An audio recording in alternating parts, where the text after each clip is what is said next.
From Norway. My name is, as John said, Torgeir. Born in Bergen. This country is quite lean. We're only 4.7 million people on the same area as the Japanese, and they are 120 million. So we have done our job. And this is our beautiful town. Not quite like Florence, but, well, we're all over the place. I've been to Florence too, Luigi. So thank you very much for inviting. Does lean work in sales and service? This story, we're going back to the Gemba. We've seen the big companies now. Now we're going into the small world to have the shoes on again, Tanaka, and see if it works. Our company is Toyota Car Dealers from 1972. The company was established in 1928, so in the car business it's an old company. We are 115 persons, so it's a quite medium company, selling 2,500, 3,000 cars. So say 2,000 new cars and 1,000 used cars a year, up to 3,000. That's quite a big logistic for a company to handle, especially if you know the average dealer in Europe is about 400 cars. So this is the second biggest car dealer in Norway. And we have a customer base of 32,000 customers in this city of 250,000 inhabitants. We always like to show this to our Toyota friends when they're coming.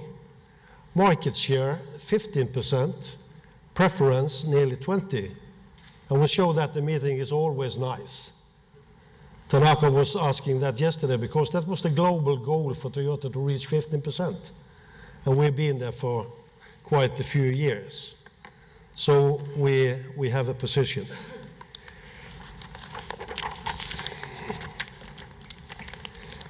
We had a story here, being a Toyota dealer for a long, long time and being a partner in this, I say, fantastic company, which is a model, as Dan showed this morning, for many of us.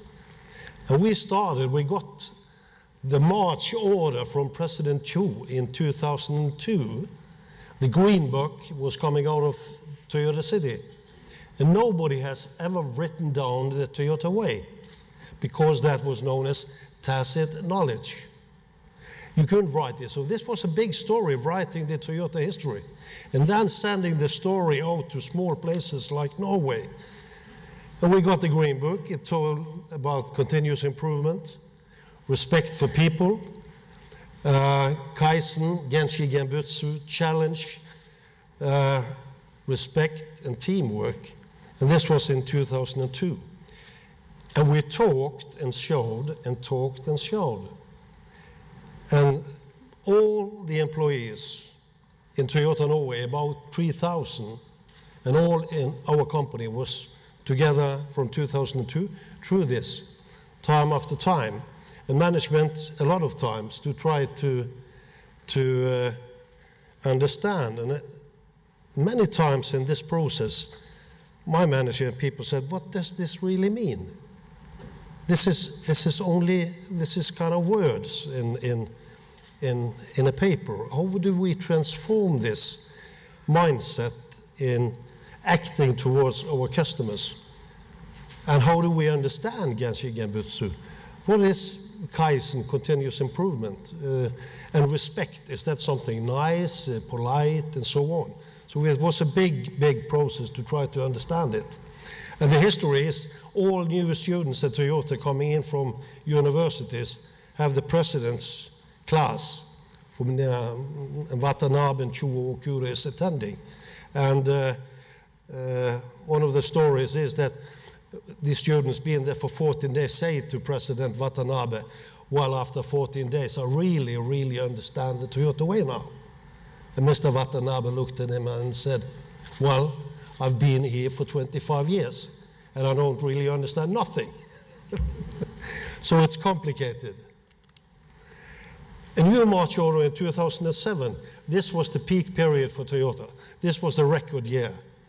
And they said again, please try to get the Toyota way down really at the dealer level. So we went through management programs to try to understand again. And then I read a story for a colleague in the States, President Jim Press, who said that the dealers in the future will be big businesses, and our company, 3,000 car, is like an average American dealer, so we're quite big in Little Norway. And these businesses has to be learning organizations, has to deliver excellent processes, education and training, and sophisticated operation. And mostly all dealers don't deliver anything of this, he said. And that was quite challenging, listening, what is the future for us as a dealer? Because we wasn't there. I'm quite honest, we wasn't there.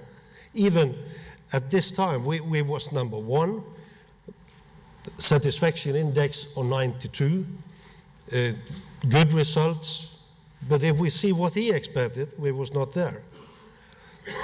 And then I read an article in Automotive News, I don't know if it was 2006 or 2007 then, but anyway, Jim Wormick said, those who adapt the lean principles in the dealership will get a huge competitive lead.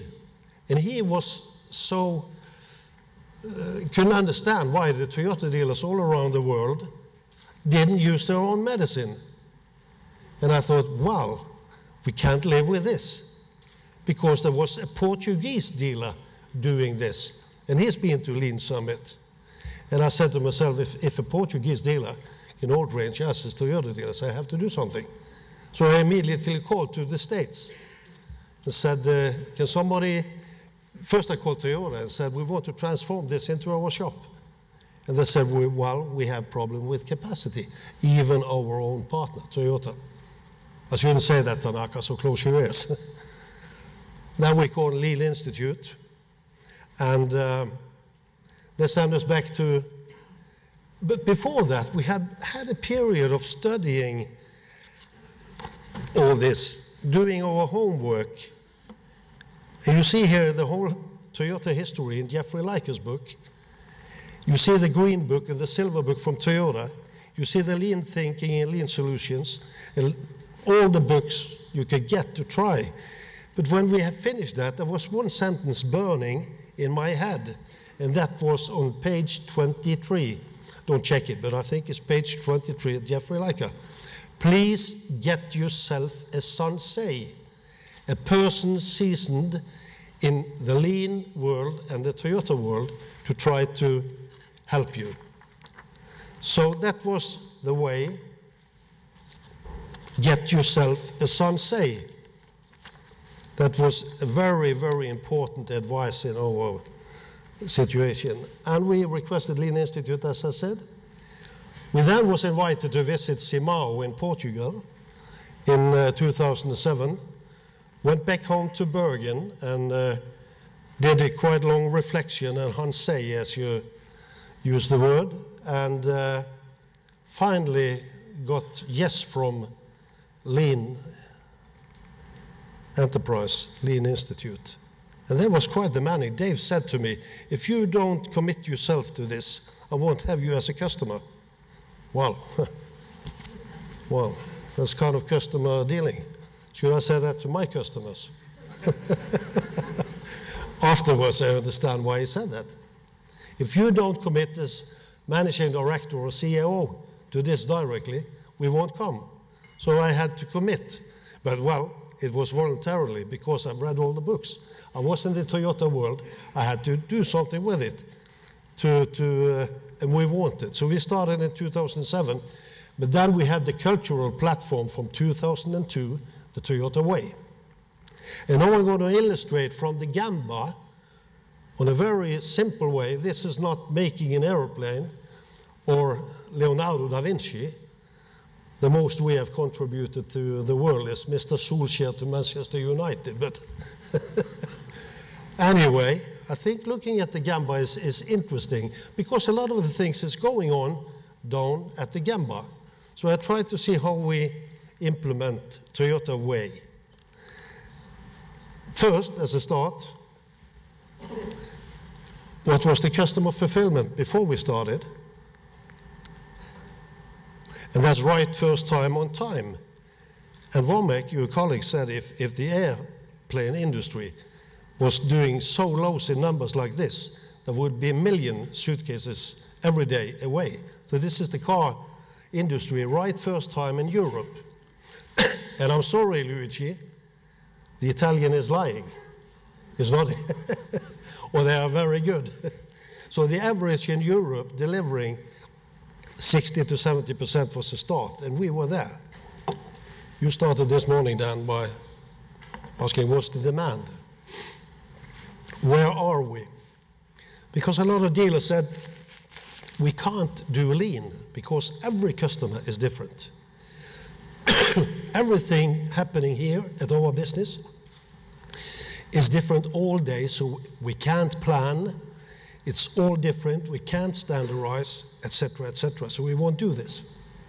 Well, we took the orders, big part of customer orders for a year, and analyzed it very deeply. And we could see there was a pattern. There was big chunks of work. It wasn't so different. We could see all the rework. We could see the demand, and we could see what value we were delivering. We could separate what we called green streams, quite healthy patients going fast through the system, and products, services going slowly through the systems. So to do the demand analysis, and always, as John and Dave said to me, always take your customer glasses on. Look through the lenses from the customers. What do they want? What kind of value they want? And then we saw different patterns in the demand. And one of the crucial things was to make work predictable. Identify all steps across the whole value stream. Well, that's a Toyota tool originally. And we worked through processes, as we all do in the lean community, learning to see. And this is quite demanding when you have been trained as a master or a mechanic or a foreman. You're not Sharon, an engineer or civil engineer or whatever. You're going to train people up in new methods to see. And when we have done this, we could clearly, after 2, 3, 4, 5, 6, 7, 8, lots of training, see the problems. All the problems in each step of the value stream. And the more we worked, the more problems we saw. So I was really frustrated for a period. This business is just problems all the way. But we could also see the waste, and we could try to begin solving it and use it as a tool to create new value streams. And we've done that in all these 3 years. We used it offensively in all parts of the business to eliminate the waste. To stabilize all these different bunches of work, we start diagnosis like in the hospital. Because there's a lot of red stream, all the warranty work. You all know we have some small quality problems at Toyota. And to diagnose that, we had to do a proper job. And that's not normally in the dealerships to do prior diagnosis to establish more flow in the businesses. We're experimenting with different types of work in pre-diagnosis in all departments to get green streams and get the cars flowing. And we're very proud of this, Luigi. This nearly looks like a hospital. That's a standard workshop in the car industry. So when you go to your car dealers next time, take this picture with you. and say this is what we are expecting because it tells something about quality. When we done the value stream map for this internal workshop here, delivering 1,600 cars a year, that's a big thing. We compromised it into one department where we are delivering appraisal, prior diagnosis, mechanic production, body production, valeting, and delivery to customers on one floor. And make, as you said, make those actions that create value flow.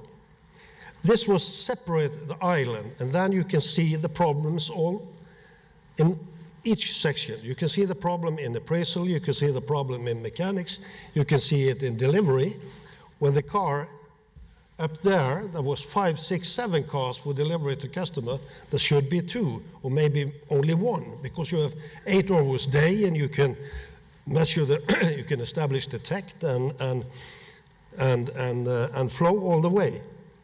So we are now trying to connect these islands of work in this department for, and then you can imagine there are 8 sources of used cars and 1 sources of new cars. And integrate these in one flow is quite an action to try to achieve. So we used half a year together with Dave and John to create the new value stream, to do problem solving, to eliminate problem, and we'll now try to begin connecting it.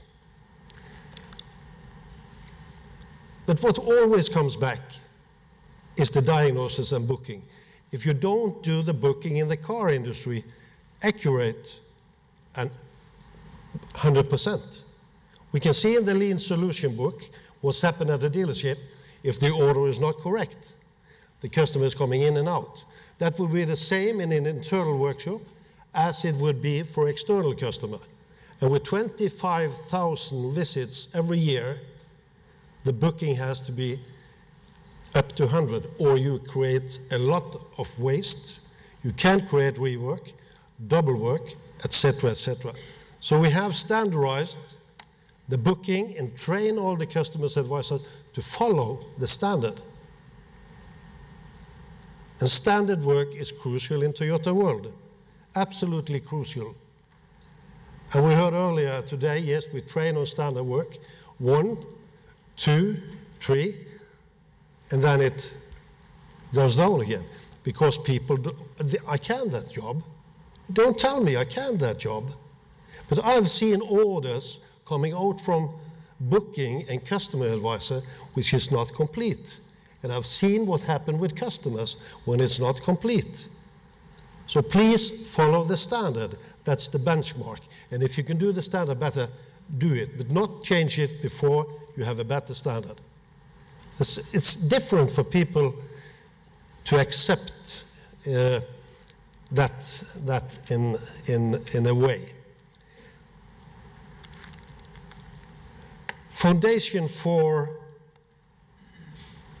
the system is just in time. A lot of you worked with just in times for lifetime.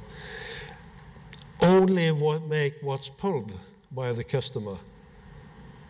We developed, or Toyota Norway developed a just-in-time system. It was a Kaizen project in 1996. And little Toyota Norway went to Japan and got the world championship by Toyota, delivering the best just-in-time system in the world. And when John and Dave came to us and saw that we had that foundation of just-in-time on place, it was much more easier that this supply chain for a dealership was excellent. So Toyota Norway supporting Scandinavia, Brussels is the other place. We order every day up to 3 in the afternoon, and we have the parts 7 in the morning. We can order for 3 days. 10 years ago, our parts department was 1,000 square meters. I said 1,000 square meters, and today, well, this Christmas, I hope it will be 100. From 1,000 to 100, and parts number from 6,000, 7,000, and when we finish in January, February, it will be 1,500. And we deliver parts on the bay to the mechanics. They are our surgeons. You say surgeons? Yes, like in the hospitals. very high qualified people. So we deliver the day's production for parts where they are working. We don't want them to move around. I talked about the big chunks. One of the things we saw in the demand analysis was that services was a big part of this. We have, of 25,000 visits a year, about 10,000 services of all kinds of services, 15, 30, 45, 60, 90, 100. Toyota showed us in 2004, the express system they developed in Japan. We was there, picked up the system in Frankfurt, trained for 2 years, and when John and Dave come over, we standardized the express system as one of the biggest things where the flow is absolute. This is green stream production. So every day on every bay in express service, there's 8 customers on 1 hour slot. The customer comes on time, he uses only 1 hour. In the early days, he put the car in front of the dealership in the morning, took the bus or the train, and came back in the afternoon. And hopefully, it was okay. And you had 25 mechanics doing the service on 25 different measures on an area like this. And you write in your books, lean can half the area, triple the production, and, well, I don't know the last. Anyway, this does it. So this production here was quite revolutionary. The dealer in the States, who was the dealer of the year by NADA conference last year, won that because he has established express service. And you can travel around. I don't think, if anybody here can tell me who in UK who does this, I'll buy a glass of wine. Because I don't think yet it's up here. Of course, it's just a will. Our colleague in Newcastle is trying to do it. And if they will, they can. But this is real flow. We develop it further on, and this is continuous improvement. So going from Frankfurt in 2005, this is Jaeger's Express in 2008. And we did all the process diagrams. We filmed, we did the spaghetti diagrams, and we eliminated a lot of muda. So from the Toyota standard of 52 points, we went to 30. And we can eliminate time. We can go to 45 minutes and deliver absolute quality. And this further on is being used in different campaigns. We have a rust campaign on Yaris. 3,000 cars is coming in. It's a small failure, but it's good for the customers. So the mindset of continuous improvement or Kaizen by people, this is things done by the mechanics and the foremen, established systems to dry out the car, to take down the time, to establish things to get it fast through the system. And this production in this rust campaign is double productivity than a normal dealer in Norway at the moment. So doing one thing in one station made people think on continuous improvement. And we had a small campaign this year, as you all know, this sticky throttle pedal campaign. Well, I'm joking when I say small, but for Norway anyway, it was 26,000 cars, so it was quite big. 3,000 cars in Bergen. Toyota paid 1 hour for this campaign, but what was critical in this campaign was to get the customers through fast, to get them secure that there were no problem with the cars. You all know the media history about this. Well, on double of normal production, we got 3,000 cars through the system on 3 months. 3,000 on top of normal production. And when we begin the case, Toyota paid 1 hour for this. Normally, the dealers used 30, 40 minutes. When we have trained in the express service mindset and the flow, the slot time was 20 minutes.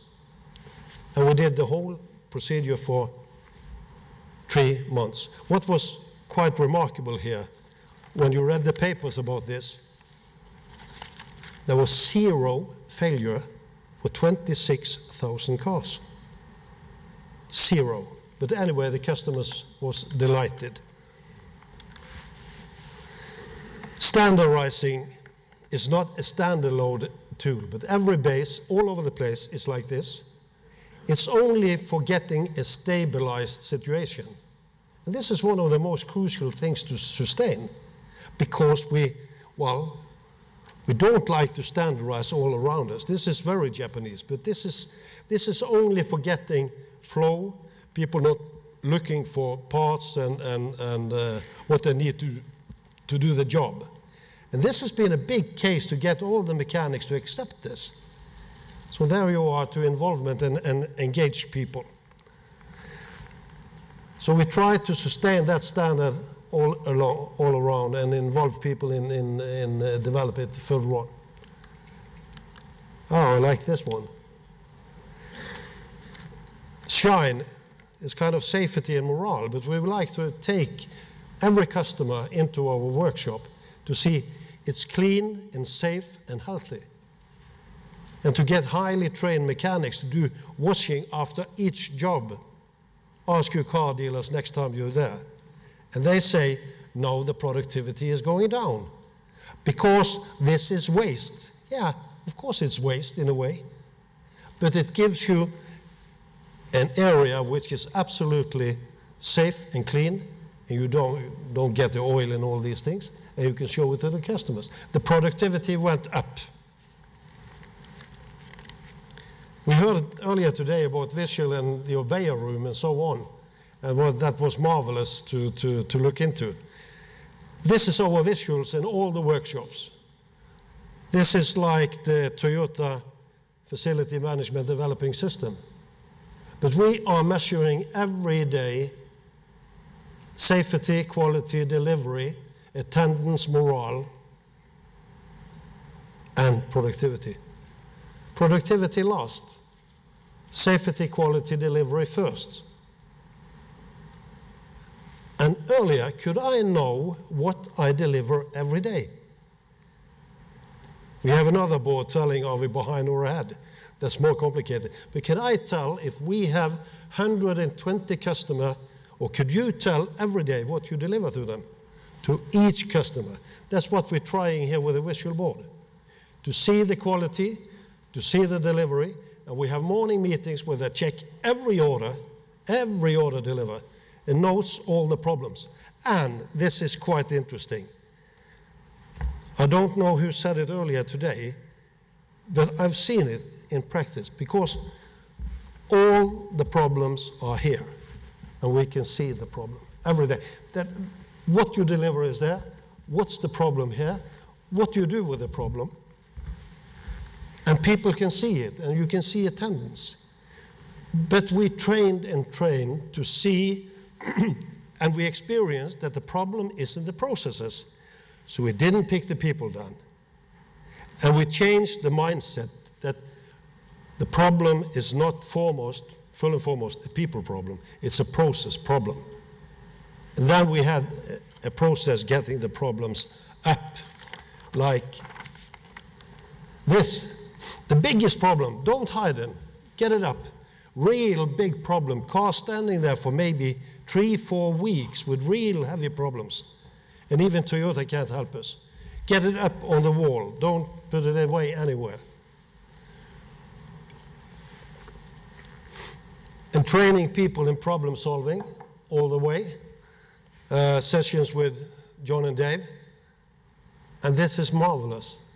10 leaders sitting in the same room with 10 different opinions about what is the problem. That's quite interesting. Really a lesson. Do we agree about the problem? Do we try to solve something we don't agree on? And we trained, and this is hard. Even, I was trained, I was 15 years in the computer industry, quite advanced software development. Going to a dealership was another world, but real more complex anyway. We're now into the A3, problem solving, PDCA, the Toyota way, and looking into the vital few too, and see what we can focus on. So we are going the whole way. So summarized here, I often said that as being a Toyota dealer, it's more legitimate for us to implement the Toyota way. And it's easier than being a Volkswagen dealer, because I can say this is our value. We are a partner of Toyota. They expect this of us.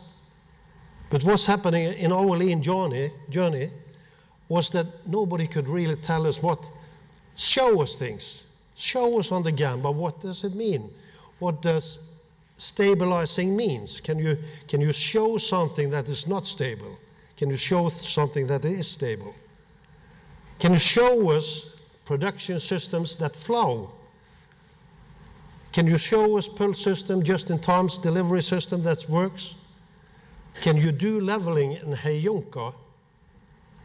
Having in a sales organization selling 2,500 new cars, and they press all the cars at the end of the month, how do you do leveling in an environment like that?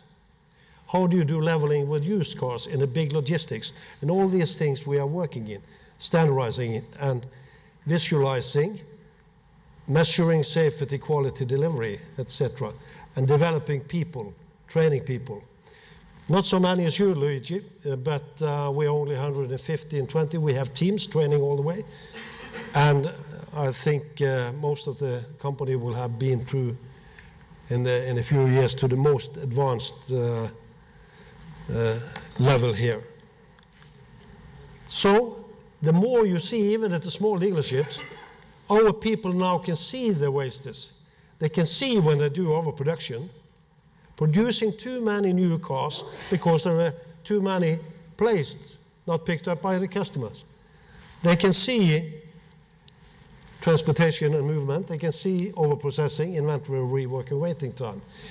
And that is done on the level of mechanics, foremen, team leaders, on every level. And this is really frustrating because the more you see, the worse it gets. So, well, shortly of the results.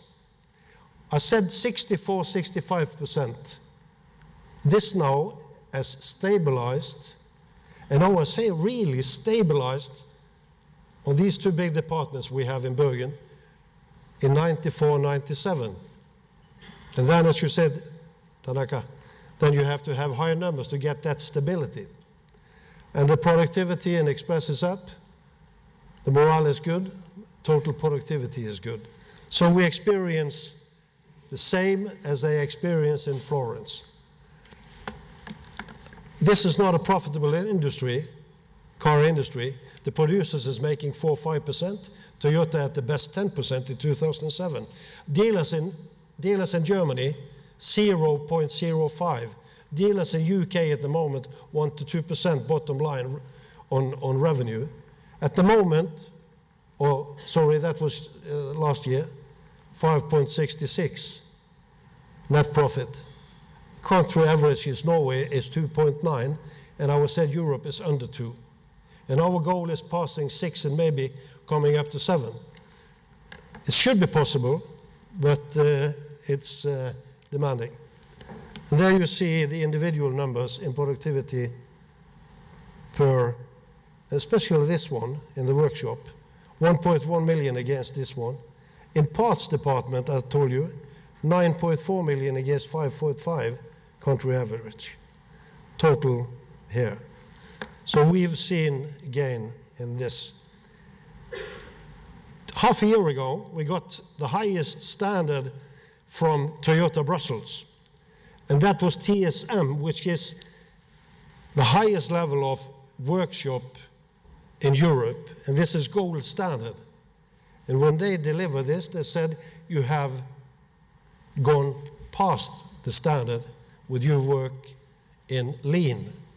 So you are, at the moment, at another level. And we was extremely proud of getting this and the encouragement to go further on with lean. So I only have one conclusion. Lean is working both in sales and service. It's a question about philosophy, culture, involvement, and leadership at all levels. Thank you very much.